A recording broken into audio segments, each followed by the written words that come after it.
Barista Fire recently came on my radar, and if you have no idea what I'm talking about, you are just like I was 2 months ago. Keep watching if you want to find out what Barista Fire is and why I think it's one of the silliest things I've ever heard about. Hey everyone, I appreciate every click of this video, so thank you so much for doing so. If you're new to this channel, my name is Brad, and my goal is to be as transparent as possible with my finances while also teaching you how to increase your net worth. If this is the type of content that you are interested in, now would be a good time to subscribe. Getting back to our topic, Barista Fire is this concept that you could retire much earlier than you think, but you would supplement your investment income by being a barista or a coffee shop worker. Before we dive a little deeper into Barista Fire, I first want to talk about what it means. The FIRE in Barista Fire stands for Financial Independence, Retire Early. And if you are at any point in your financial journey, I am sure that you have had dreams about being able to retire early and not being tied down by a job. Now, since the start of FIRE, or Financial Independence Retire Early, there have been a plethora of different variations of this manipulated to suit the needs of the retiree. The other two most common are Lean FIRE and Fat FIRE. If you are interested in what those are, I will link a video in the description section of this video. Being financially independent can have so many different meanings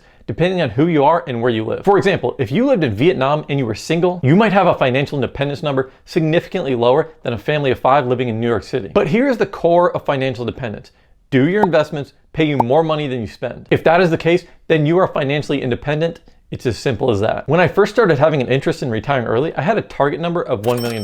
The goal was to hit $1 million in low-cost index funds, withdrawing 3 to 4% yearly, coasting through the rest of my life with a cushion of cash and not a care in the world. But a lot has happened in my life since then, like getting married, having a kid, and now having another one on the way. As you can imagine, my target number has gone up. Now that you understand the basic concept of financial independence, let's circle back to the main topic of this video, which is Barista Fire. I see a massive problem with Barista Fire that I guess not many people think of. And if you go on the Barista Fire subreddit, it is filled with feel-good stories about how amazing it is now that they are not on the corporate grind. To me, the whole point of financial independence is that you are independent from needing a job. So if you need to work as a barista to supplement your investment income, are you really financially independent? The fact that this is called financial independence confuses me. There is a caveat here, of course. If you are super into coffee so much that you would do this as a hobby anyways, maybe I'm overreacting here, but that isn't really what we are talking about. So to me, that is the most glaring issue.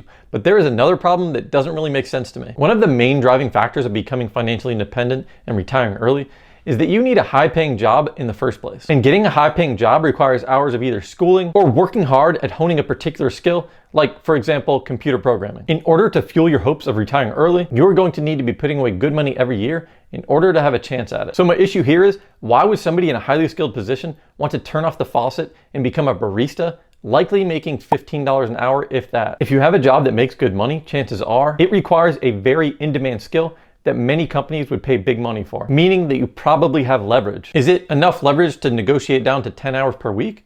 How about 20 hours per week? A lot of arguments in favor of Barista Fire talk about the ability to work part-time. What a lot of people don't realize is that you can negotiate with your current employer or future employers about the amount of time that you want to work. Of course, you would get paid less than your previous salary, but it would most likely be a better income than being a barista. Another glaring issue that I have with Barista Fire is the fact that it's completely location dependent. To me, one of the biggest appeals of retiring early is the ability to travel and maybe even take advantage of geo arbitrage. For those that don't know what geo arbitrage is, it's when you visit or permanently move to a lower cost of living country to take advantage of the exchange rate. Since I am a surfer, somewhere like Bali is very appealing to me given its low cost of living and great atmosphere. So if I were to Barista Fire, I would not be able to travel as much as I would like. Here's the thing, if you could arrange for lowered hours and remote work with your current employer, then you automatically have much more advantage when it comes to your retirement options. Hey, real quick, thanks so much for watching up to this point in the video. I appreciate you all, and I wanted to encourage you to subscribe to this channel if this is the type of content that you are interested in. Don't forget to head over to my channel after the video ends and check out my latest monthly net worth update. Also, please like this video, share this video, and comment to get this video and my channel in favor of the YouTube algorithm. It helps much more than you think. As you can see, I'm not the biggest fan of the concept of Barista Fire. I personally think that if you absolutely must have a job to supplement your investment income, that it does not really count as FIRE. Financial independence is meant to give you options when it comes to retirement, and in my opinion, being a barista would be a big step back in my career and eliminate the options that I'm setting out to take advantage of. Let's do a quick recap of my 3 issues with Barista Fire. The first and most obvious being that if you need a job in retirement, are you really retired? The second being that you most likely worked hard and acquired skills as you progress through your career, so why wouldn't you just piggyback off that and reduce hours. You would get paid more than a barista, assuming that you got paid more hourly in your career. The third issue that I have is that as a barista, you would be completely location dependent. Why not instead negotiate with your employer or another company to work 10 to 20 hours per week? My whole point of this video is just to say that it does not make any sense to me why someone would abandon their dreams of retiring early to become a barista and use that as a crutch to say that they are financially independent. In my current role as a media manager for a publicly traded company, I would be worth about $40 to $60 per hour on the open market. And I firmly believe that if I told my boss I was prepared to quit unless they allowed me to work 10 to 20 hours per week,